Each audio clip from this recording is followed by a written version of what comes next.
Hey guys, welcome back to my channel Bansal biology. आज के जो वीडियो है इसमें हम ग्राम स्ट्रेनिंग के बारे में देखने वाले हैं। So let's get start with the lecture guys. अगर हम ग्राम स्ट्रेनिंग के बारे में देखें तो ग्राम स्ट्रेनिंग एक डिफरेंशियल स्टेनिंग होता है। डिफरेंशियल स्टेनिंग का मतलब है कि हमने स्टेन तो एक ही यूज किया है, लेकिन वो स्टेन अलग अलग टाइप के सेल्स को अलग अलग तरीके से स्टेन कर रहा है। जैसे कि समझो मेरे पास यहाँ पर 3 डिफरेंट टाइप के सेल है। सेल नंबर 1 है, सेल नंबर 2 है और सेल नंबर 3 है। इस तरीके से मेरे पास 1 2 3 सेल है और मैंने स्टेन कोई एक ही स्पेसिफिकली यूज किया है। तो वो स्टेन जो फर्स्ट वाला है उसको पूरी तरीके से कलर कर रहा है, सेकंड वाले को कर ही नहीं पा रहा है, थर्ड वाले को थोड़ा थोड़ा कर पा रहा है। तो यहाँ पर इसको हम क्या बोलते हैं, डिफरेंशियल स्टेनिंग कहते हैं कि हर सेल को, डिफरेंट टाइप के सेल्स को डिफरेंट डिफरेंट तरीके से स्टेन करता है, depending upon their physical properties, depending upon their chemical property, depending upon their physical property as well as chemical property. और इसी चीज का पार्ट होता है ग्राम स्टेनिंग भी, जिसमें हम ग्राम पॉजिटिव और ग्राम नेगेटिव बैक्टीरिया को डिफरेंट तरीके से स्टेन कर पाते हैं डिफरेंशियल स्टेनिंग की वजह से। इसको हम बेसिकली ऐसे समझ सकते हैं, अगर आपको सिंपल सेंस में समझना है तो स्कूल में हमारे कुछ ऐसे टीचर्स होते हैं जो स्टूडेंट्स को डिफरेंशिएट करते हैं, अलग अलग तरीके से ट्रीट करते हैं। टॉपर को वो अलग तरीके से ट्रीट करते हैं, एक जो मीडियोकर बच्चा होता है उसको वो अलग तरीके से ट्रीट करते हैं। तो इस तरीके से आप डिफरेंशियल स्टेनिंग को समझ सकते हैं। अगर हम यहाँ पर देखें तो ये हम किसके लिए करते हैं, ग्राम पॉजिटिव और ग्राम नेगेटिव बैक्टीरिया के लिए किया जाता है। इनके बारे में हम जानते हैं क्या होता है ग्राम पॉजिटिव बैक्टीरिया और ग्राम नेगेटिव बैक्टीरिया क्या होता है। अगर हम देखें एक सेल प्रेजेंट है, एक सेल के पास क्या होता है, एक सेल के पास एक प्लाज्मा मेम्ब्रेन होती है, उस प्लाज्मा मेम्ब्रेन के बाहर क्या प्रेजेंट होता है, एक सेल वॉल प्रेजेंट होती है। तो सबसे पहले अगर मैं ग्राम पॉजिटिव बैक्टीरिया की बात करूं तो ग्राम पॉजिटिव बैक्टीरिया के पास भी सेम चीज है। उसके पास ये आप देख सकते हो ब्लैक कलर की क्या प्रेजेंट है, प्लाज्मा मेम्ब्रेन प्रेजेंट है। इसके बाद इसके पास क्या प्रेजेंट है, सेल वॉल प्रेजेंट है। यहां पर अगर सेल वॉल हम देखें तो किसकी बनी होती है, पेप्टिडोग्लाइकन मॉलिक्यूल्स की बनी होती है। पेप्टिडोग्लाइकन नाम से ही पता चल रहा है, ग्लाइकन मतलब very good carbohydrates, and peptide मतलब क्या, ऑब्वियस सी बात है अमाइनो एसिड से बना हुआ स्ट्रक्चर पेप्टाइड्स। तो यहाँ पर अगर हम देखें जो सेल वॉल है इसमें आप देख सकते हैं यहाँ पर क्या प्रेजेंट है, शुगर सब्सटेंस प्रेजेंट होंगे जिनको मैं कार्बोहाइड्रेट्स बोल रही हूँ, और ये एक दूसरे से इस तरीके से ज्वाइन होंगे। ये जो ज्वाइन होंगे किसके थ्रू ज्वाइन हो रहे हैं, पेप्टाइड के थ्रू ज्वाइन हो रहा है, जो कि अमाइनो एसिड्स की बनी हुई चेन है। तो ये किस में देखा जाता है, इस तरीके का स्ट्रक्चर आपको ग्राम पॉजिटिव में मिल जाएगा। और ग्राम पॉजिटिव का ये जो स्ट्रक्चर होता है ना, ये काफी थिक होता है। अगर मैं आपको बताऊं ये 20 से लेकर 80 नैनोमीटर थिक है, यानी कि काफी अच्छा खासा थिक होता है। यहाँ पर ये सेल वॉल जो इसकी है, जो पेप्टिडोग्लाइकन की बनी हुई है। अगर हम यहाँ पर देखें इनके बीच में, यानी कि प्लाज्मा मेम्ब्रेन और सेल वॉल के बीच में स्पेस प्रेजेंट है। इस स्पेस को क्या बोला जाता है, स्पेस को बोला जाता है पेरीप्लाज्मिक स्पेस, पेरीप्लाज्मिक स्पेस। तो ये तो हमने बात कर ली है ग्राम पॉजिटिव बैक्टीरिया की। अब हम यहाँ पे बात करते हैं ग्राम नेगेटिव बैक्टीरिया के बारे में। अगर मैं ग्राम नेगेटिव बैक्टीरिया के पास देखूं तो यहाँ पर भी आप सेम देख सकते हो, प्लाज्मा मेम्ब्रेन प्रेजेंट है।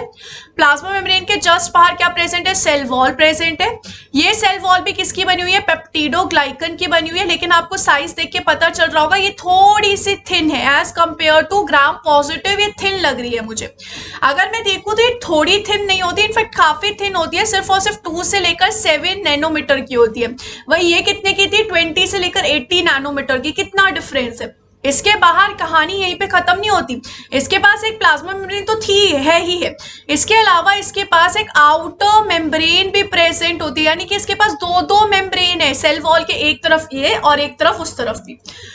पेप्टिडोग्लाइकन जो होता है उससे सेल वॉल बनी होती है, उसके बाद आउटर मेम्ब्रेन है, और आउटर मेम्ब्रेन से एक और चीज अटैच होती है जिसको बोलते हैं एलपीएस। एलपीएस का मतलब क्या होता है, लिपोपॉलीसेक्राइड।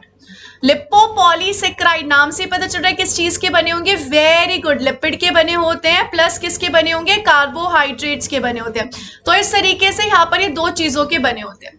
तो यहाँ पर पहली बात सेल वॉल इनकी थिन है, उसी के साथ साथ इनके पास एक आउटर मेम्ब्रेन और एलपीएस भी प्रेजेंट है। अगर हम यहाँ पर देखें तो यहाँ पर प्लाज्मा मेम्ब्रेन से लेकर जो आउटर मेम्ब्रेन तक का स्पेस होता है, यानी कि इस पूरे स्पेस को क्या बोला जाता है, इस पूरे स्पेस को यहाँ पर मेंशन किया जाएगा as periplasmic space, as periplasmic space. तो ये यहाँ पर काफी डिफरेंस आ जाता है ग्राम पॉजिटिव में। इसमें पेरीप्लाज्मिक स्पेस थी प्लाज्मा मेम्ब्रेन और सेल वॉल के बीच में, इसमें है दोनों मेम्ब्रेन के बीच की जो स्पेस है। तो अब यहाँ पर क्वेश्चन ये आता है कि जो ग्राम स्टेनिंग है उसमें किस तरीके से डिफरेंस आता है, कैसे ये हमने इसको बोल दिया कि ये ग्राम पॉजिटिव है और कैसे हमने बोल दिया कि इसको ग्राम नेगेटिव है। तो इसमें जो पूरा रोल आता है वो यहाँ पर पेप्टिडोग्लाइकन लेयर का मेनली आता है, उसी के साथ साथ ग्राम नेगेटिव में जो आउटर मेम्ब्रेन है उसका भी आता है। कहानी की शुरुआत करते हैं किस तरीके से ग्राम स्टेनिंग किया जाता है। ग्राम स्टेनिंग के लिए सबसे पहले हम कोई स्टेन यूज करेंगे जो कि इसको स्टेन कर सके। तो यहाँ पर वो स्टेन कौन सा होता है, क्रिस्टल वॉयलेट स्टेन होता है, crystal violet stain. Crystal violet stain को हम इन दोनों पे पुट कर देंगे, इस पे भी पुट कर देंगे, इस पे भी पुट कर देंगे, तो ये वॉयलेट कलर दोनों पे एक बार के लिए इम्पार्ट कर देगा। इसके अलावा हम यहाँ पर इसके बाद क्या डालेंगे, इसके बाद हम यहाँ पर आयोडीन सॉल्यूशन डालेंगे। आयोडीन सॉल्यूशन क्या करेगा, ये जो आपने क्रिस्टल वॉयलेट लाया है ना इसको फिक्स कर देगा, इसको अच्छे से फिक्स कर देगा यहाँ पे। तो हम इसको क्या करते हैं, हम इसको मॉर्डेंट भी कहते हैं।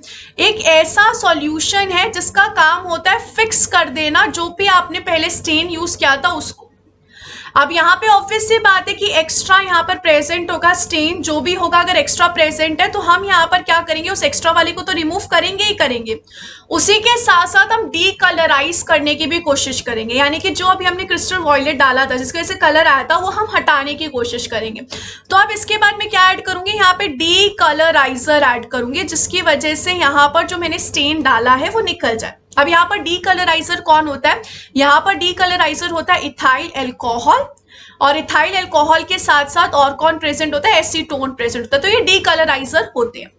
अब यहाँ पर किसका कलर इजीली छूट जाएगा, ऑब्वियस सी बात है जिसने उस कलर को स्ट्रांगली नहीं पकड़ रखा होगा, जिसने स्ट्रांगली पकड़ रखा होगा वो यहाँ पर स्ट्रेन को नहीं छोड़ेगा। तो अगर इस कंडीशन में देखूं तो कौन डीकलराइज हो जाता है आराम से, ग्राम नेगेटिव वाला जो है वो डीकलराइज हो जाएगा, वो लूज कर देगा अपना कलर। यहाँ पर जो ये है ये क्या कर देगा, लूज कर देगा इट्स कलर को। वहीं यहाँ पर अगर मैं ये देखूं तो ये क्या करेगा, ये होल्ड करके रखेगा कलर, इसमें कुछ भी ऐसे नहीं होगा कि निकल गया, ये रिटेन कर लेगा कलर को। अब क्वेश्चन यहाँ पर ये आता है कि इसने रिटेन कैसे किया और इसने रिटेन क्यों नहीं किया। देखो यहाँ पर जो क्रिस्टल वॉयलेट है उसको रिटेन करने का काम होता है पेप्टिडोग्लाइकन लेयर का। अब इसमें जो पेप्टिडोग्लाइकन लेयर है वो थिक है, इसमें सेल वॉल जो है वो थिक है, तो ऑब्वियस सी बात है यहाँ पर इतनी मोटी लेयर है तो वो आराम से वॉयलेट कलर को होल्ड कर लेगी। इसमें यहाँ पर पहली बात तो है कि जो पेप्टिडोग्लाइकन की लेयर है वो काफी थिन है, सबसे पहला तो ये रीजन हो गया, ज्यादा रिटेन नहीं कर पाएगी। उसके अलावा यहाँ पर एक मोटी सी आउटर मेम्ब्रेन भी प्रेजेंट है, तो आउटर मेम्ब्रेन इस कलर को अच्छे से पहुंचने नहीं देगी। दूसरी चीज उसने पहुंचने नहीं दिया, उसी के साथ साथ यहाँ पर थिन लेयर है, ज्यादा से ज्यादा कितना ही रिटेन कर पाती थी। तो यहाँ पर ये दो मेन रीजंस होते हैं जिसकी वजह से gram positive is positive and gram negative is negative, क्योंकि उसने कौन सा कलर नहीं लिया, वॉयलेट कलर उसने लिया नहीं। अब इस कंडीशन में क्या होगा, इस कंडीशन में आपको ये जो ग्राम पॉजिटिव वाले हैं वो कौन से कलर के दिखेंगे, वो आपको वॉयलेटिश कलर के दिख रहे हैं, पर्पल कलर के दिख रहे हैं। अब यहाँ पर इस कंडीशन में अगर ग्राम नेगेटिव ने कोई कलर ही शो नहीं करेगा, क्योंकि ग्राम नेगेटिव के पास जो कलर था यानी कि वॉयलेट कलर था वो तो उसने हटा दिया, तो यहाँ पर क्या नहीं शो होगा, यहाँ पे कोई कलर शो नहीं होगा, तो हमें ग्राम नेगेटिव अच्छे से दिखेंगे नहीं। तो इस कंडीशन में हम क्या करेंगे, इस कंडीशन में हम काउंटर स्टेन करेंगे। काउंटर स्टेन का मतलब होता है कि इसके बाद हम एक और स्टेन डालेंगे ताकि जो चीजें हमें दिख नहीं रही ना वो दिखने लग जाए। ये जो काउंटर स्टेन होता है ये कौन होता है, ये होता है सैफ्रनिन मॉलिक्यूल, ये होगा सैफ्रनिन मॉलिक्यूल। सैफ्रनिन मॉलिक्यूल क्या करेगा, सैफ्रनिन मॉलिक्यूल ग्राम नेगेटिव बैक्टीरिया को पिंक कलर दे देगा, ग्राम नेगेटिव बैक्टीरिया को पिंक कलर दे देगा। ग्राम पॉजिटिव को क्यों नहीं कलर दे पाएगा, क्योंकि ग्राम पॉजिटिव बोलेगा भाई मेरे पास तो ऑलरेडी वॉयलेट कलर है, मैं क्या करूंगा तुम्हारा कलर लेके, वो बोलेगा मेरे पास ऑलरेडी वॉयलेट कलर है। ग्राम नेगेटिव बोलेगा हाँ भाई मेरे पास कलर नहीं है, प्लीज मुझे कलर दे दो ना। तो इस तरीके से अगर मैं फाइनली यहाँ पर देखूंगी तो मुझे जो ग्राम पॉजिटिव वाले, वही जो ग्राम नेगेटिव वाले हैं वो कौन से दिखेंगे, पिंक कलर के। ग्राम पॉजिटिव दिखेंगे पर्पल कलर के और ग्राम नेगेटिव दिखेंगे पिंक कलर के। इस तरीके से मुझे सिचुएशन मिलेगी।